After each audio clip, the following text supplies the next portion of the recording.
Ay, yettiin furaansi. Ay, jechuun amma kiyyuu jechuun sheekaa roobeensi jirta. Kiyyuu jechuun amma dhugaa jedhe tapha isa mudate na mudate. Kiyyuu jechuun amma jedhe sheekaa. Kiyyuu jechuun amma adaama yaman fakkaachuun natti amma Saayidoo Mooriin badde ani. sigattee kuttee ayyuu. Guyyaa masa mucaallee balleessani. Ayyuullee badde. Mana fichaan itti hojjumne gadi. Dubbiin kun akkuma biraan hin taane ba'a.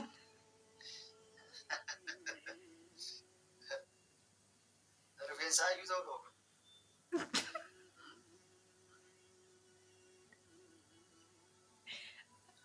Rifeensa ayyuu. Rifeensa tokko sigattee baddee argaa irratti Saayidoo. Wayi.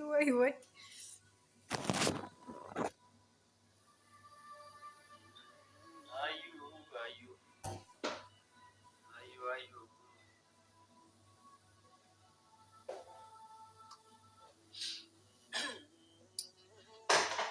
Assalamu alaikum warahmatullahi wabarakatuh. Dhaloota keenya akka jirtan baay'ee jiraatu jecha guyyaarraa maaliin deemnee ayyuun amma mamsa keessatti zooree ala kana keessa bakka dhibba bilbilee amma dhufaa jira. Bakka dhibba bilbilee dubbiin akkamii hossenne namootni sun seensanii saloona keessatti qubata ta'anii dubira yeroo isaan anillee akkasumatti kalaasii balbaluma irratti jara geessee ageessiin akka gubbaa kanneen ofirraa hiitutti jechuudha. Wayii waan hosseenee beelosii ufuma irraa baasee jennaan osuma irraa baasu jiru deeqaa takka qofa na obsii na bilbilaa jiranii jette eenyus bireennaan arimeetii dubbisaa deeqaa takka naan jennaan waan sodaatti mee na fakkaate tolee hayyee dubbisedhee veeloo irraa mulqeet uffata hirriba battee anillee achi garagalee kumsaaxinii banee uffata hirriba kana kama argite akkana fudhadhee telefoona gabbee dubbisaa hangitti akka nama saloona gabbaatu na fakkaate balbala banatti achi saloonatti gabbaate. Oma saloona haasofsee siinsu teettee balbala daansa. Barandallee gabbaate anis uffata baafadhee jijjiiradhee as garagalee hayyuu siirta kootu kaan jennaan. Hayyuu jedha. Waan tokko hin jiru. Balballi alaan cufaa jira. Nama dhufee fudhata akka hin jenneef balballi alaan cufaa jira. Keessumaan suuta osoo sagalee dhageessin balballi sibiilaa akka tambarri yoo bananii dhageessa kaha jedha.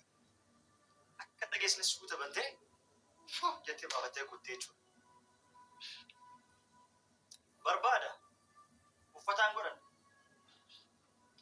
mana fincaanii wayii seenteedhee kun akkama banaa jira. Kumsaaxiniinas jira. Uffata keessa kaa'atan.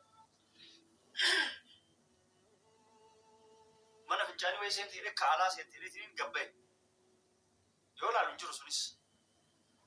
Kushiinaa seene kurfaan biraaleen jira sanis seene mana meeshaa keessa jirullee seene ayyuutti jirtu baafatte kutte gara kutte kophaa sirra nagattee kutte ayyuu irra bilbilaa telefoon daqiiqa masanii chaarjii cufata akka hin jenneef telefoonis illee banaa ture guutuu qabaayyuu qabata akka dubbisan hangeetti yeroo nama mul'istu argite ture. Haadha isitti tolee dubbistee olaa deebisu dhiisee malee nama biraa taatee telefoonaatti dhiisuun deemu silaacha irra cufee mataa gaddeetiniin wanta deemuu deema silaa jechuun haadhatii anaan jennaan itti dhiisee wayii waan irraanfattee meeshaa waan adda addaa waa itti dhaamuuf waa itti himuuf bilbilaniif jedhee itti dhiisee achiin booda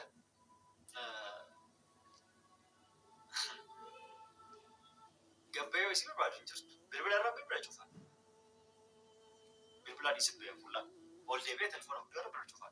Maal taate? Gara suuqaa gabbaate waa fudhachuu feete. Wayii beelooftee maal taate? ala keessas barbaadu eegalee shakkii mana keessas ol deebi'ee tolchee barbaadu eegale. Wayi sodaatee dhokatti wayi piraankii na gochuuf ol deebitee hangamboo hidhee karaa biraatti seentee kumsaatiin keessa dhokatti uffata baneen laata.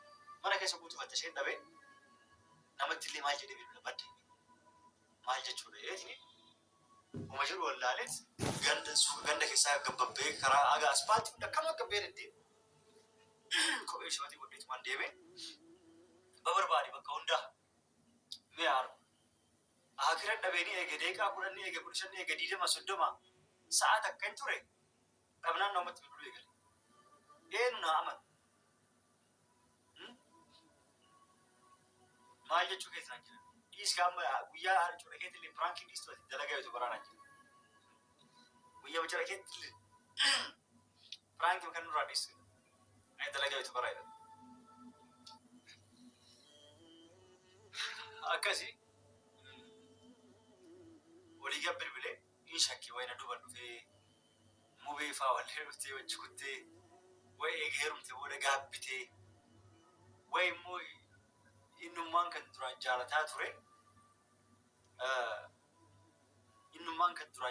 ture eege isii heerumuu isii nu wajjin dhaabbate akka argetti akka nama kaamitu suufallee godhatee dhufne shamizii marga guutuu godhatee dhufne tishartii godhatee dhufe yoo laalu isallee hooma eqqirisi jedhee na fakkaati moo illee jechuudha.